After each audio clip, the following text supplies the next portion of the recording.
میں ایک نماز کا ذکر کرتا ہوں۔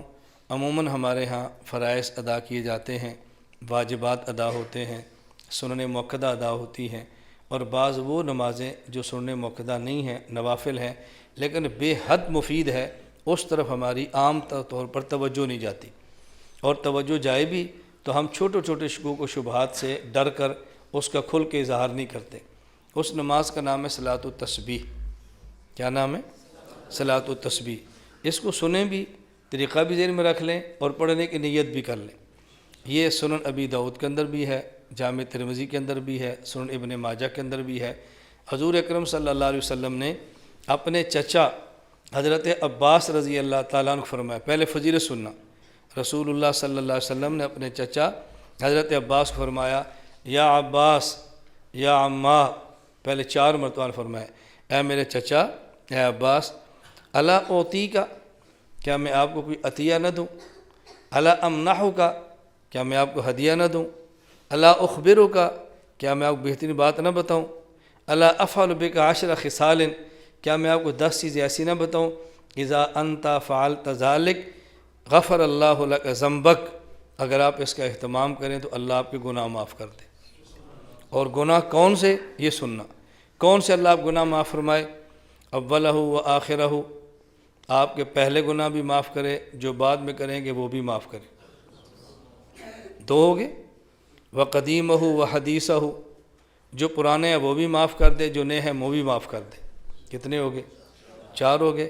خطاہ و عمدہ، جو آپ نے بھول کر کی وہ بھی معاف کر دے، جو جان بوجھ کر کی وہ بھی معاف کر دے۔ کتنے ہو گئے؟ گنتے جائیں، کتنے ہو گئے؟ 6۔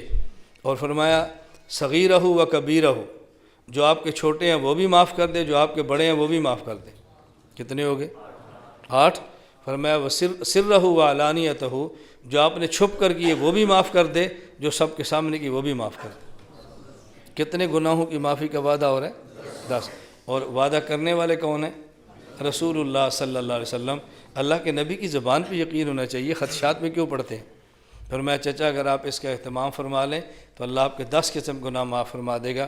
اولہ و آخرہ، پہلے اور بعد والے، قدیمہ و حدیثہ، پرانے اور نئے، خطاہ و عمدہ، بھول کر اور جان بوجھ کر جو کیے، صغیرہ و کبیرہ، چھوٹے اور بڑے، اور سرہ و علانیتہ، چھپ کر کیے اور ظاہراً کیے، اللہ سارے گناہ معاف کر دے گا۔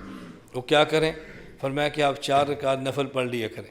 توجہ رکھنا ہے، ان میں جب آپ پہلی رکعت پڑھیں تو سبحانک اللہ پڑھیں، اس کے بعد ثنا کے بعد آپ 15 بار پڑھ لیں، سبحان اللہ والحمد للہ ولا الہ الا اللہ واللہ اکبر، پھر اعوذ باللہ، پھر بسم اللہ، پھر سورۃ الفاتحہ، اور پھر سورت، اور پھر 10 بار پڑھیں سبحان اللہ والحمد للہ ولا الہ الا اللہ واللہ اکبر۔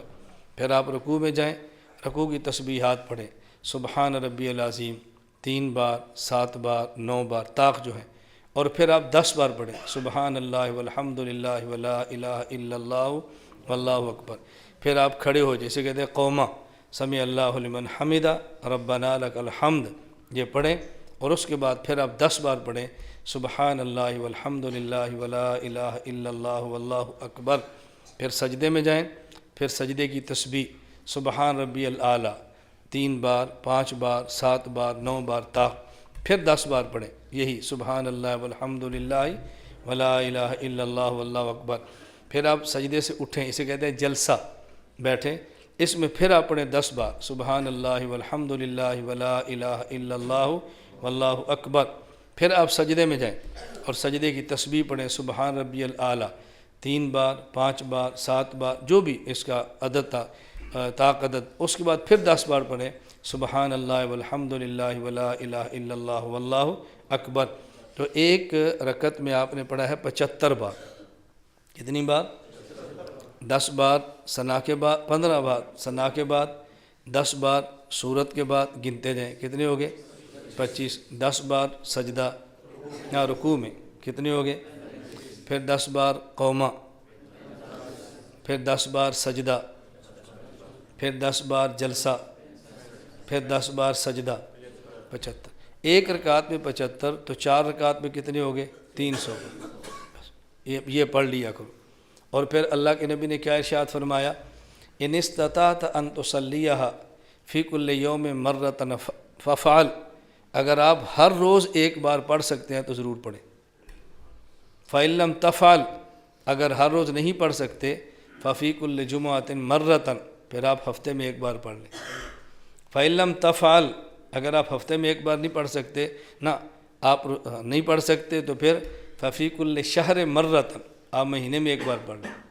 اگر آپ ایک مہینے میں ایک بار نہیں پڑھ سکتے، ففی کل سنۃ مرۃ، پھر سال میں ایک بار پڑھ لیں۔ اور اگر آپ ہر سال ایک مرتبہ نہیں پڑھ سکتے، فإن لم تفعل ففی عمرک مرۃ، تو میرے چچا عمر میں ایک مرتبہ آپ ضرور پڑھ لیں۔ تو آپ اس کی نیت کر لیں ہر روز، اگر ہر روز نہیں تو ہفتے میں ایک بار، ہفتے میں ایک بار نہیں تو پھر مہینے میں ایک بار، مہینے میں ایک بار نہیں تو پھر سال میں ایک بار، اور سال میں ایک بار نہیں تو پھر زندگی میں ایک بار۔ تو زندگی میں تو ایک بار انشاءاللہ سب پڑھیں گے نا بھائی، نیت کرتے ہیں انشاءاللہ سب پڑھیں گے۔ اس حوالے سے دو چار باتیں ذہن نشین فرما لیں جو مسائل بتانے ضروری ہیں۔ نمبر ایک طریقہ وہ ہے جو میں نے آپ کو اب بتایا ہے۔ دوسرا طریقہ یہ ہے کہ آپ ثنا پڑھیں، پھر اعوذ باللہ، پھر بسم اللہ، پھر سورۃ الفاتحہ، پھر سورت، اور پھر 25 بار، نہ 15 بار، پھر 15 بار، پھر رکوع میں 10 بار، قومے میں 10 بار، سجدے میں 10 بار، پھر جلسے میں 10 بار، پھر سجدے میں 10 بار۔ پہلی رکعت کے دوسرے سجدے جب اٹھیں تو بیٹھ کر 10 بار پڑھ لیں اور پھر کھڑے ہو جائیں، پھر کھڑے ہو جائیں۔ پہلا طریقہ کیا تھا، ثنا کے بعد 15 اور سورت کے بعد 10، اب کیا ہے، سورت کے بعد 15 اور دوسرے جلسے کے بعد، دوسرے سجدے کے بعد 10۔ اس ترتیب پر آپ پڑھ لیں، وہ پڑھیں گے پھر بھی 75 اور 4 رکعت کے 300 بنیں گے، ایک مسئلہ۔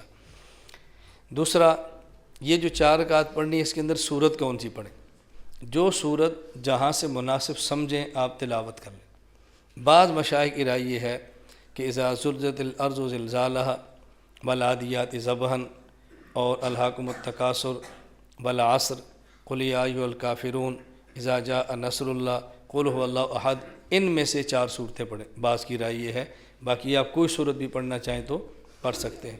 نمبر 3، اس کے پڑھنے کا سب سے بہتر وقت زوال کے بعد ظہر کی نماز سے پہلے، جب ظہر کا وقت شروع ہوتا ہے ظہر کی نماز سے پہلے، یہ سب سے بہتر وقت ہے۔ اگر اس کے علاوہ کسی وقت میں بھی پڑھنا چاہیں، 3 مکروہ اوقات نہ ہوں، سورج نکلتے وقت، سورج ڈوبتے وقت اور زوال کے وقت، کسی وقت بھی آپ پڑھ سکتے ہیں۔ چوتھا مسئلہ یہ، آپ نے 300 کا عدد پورا کرنا ہے، اور اگر کسی موقع پر بھول جائیں، 10 بار رہ جائے، تو اس کو اگلے رکن میں پورا کریں۔ اگلے رکن کا معنی، مثلا آپ نے قیام میں پڑھنا تھا 15 بار اور پڑھ لیا 10 بار، 5 بار رہ گیا، تو رکوع میں 5 مرتبہ مزید پڑھ لیں۔ اگر رکوع میں رہ گیا، اس کے بعد قومہ ہے، قومے میں نہیں پڑھنا، یہ واجب ہے، رکن نہیں ہے، رکن میں پڑھنا ہے، نہ تو قومے میں پڑھنا ہے، نہ ہی 2 سجدوں کے درمیان جلسے میں جو رہ گیا اس کو پڑھنا ہے، نہ ہی 2 سجدوں کے بعد جب بیٹھے رہ گیا تو وہ پڑھنا ہے۔ یا قیام میں پورا کریں، یا رکوع میں پورا کریں، یا سجدے میں پورا کریں، اور یا آخری اتحیات میں بھی پورا کر سکتے ہیں۔ کیوں؟ آخری اتحیات فرض ہے، اور وہاں آپ پڑھنا چاہیں تو وہاں بھی پڑھ سکتے ہیں، درمیان میں جگہوں پر نہ پڑھیں۔ ان چیزوں کا آپ خیال کریں۔ کہ میں نے چند ایک اس کے متعلق آپ کو مسائل بتائے ہیں، اور اس کے حوالے سے جماعت نہ کرائیں، اکیلے اکیلے پڑھیں۔ اب تو ہمارے ہاں ایک عجیب مسئلہ شروع ہوا کہ صلاۃ و تسبیح کا اعلان ہوتا ہے اور عورتیں جماعت کراتی ہیں۔ جی مرد نہیں، عورتیں، ہم کہتے ہیں مرد جماعت نہ کرائیں، اب عورتیں جماعت کے لیے تیار بیٹھی ہیں۔ اس لیے جماعت نہیں کرانی، انفراداً پڑھنا ہے، گھر میں پڑھیں، خلوت میں پڑھیں، نوافل ہیں، اور سب سے بہتر یہی ہے۔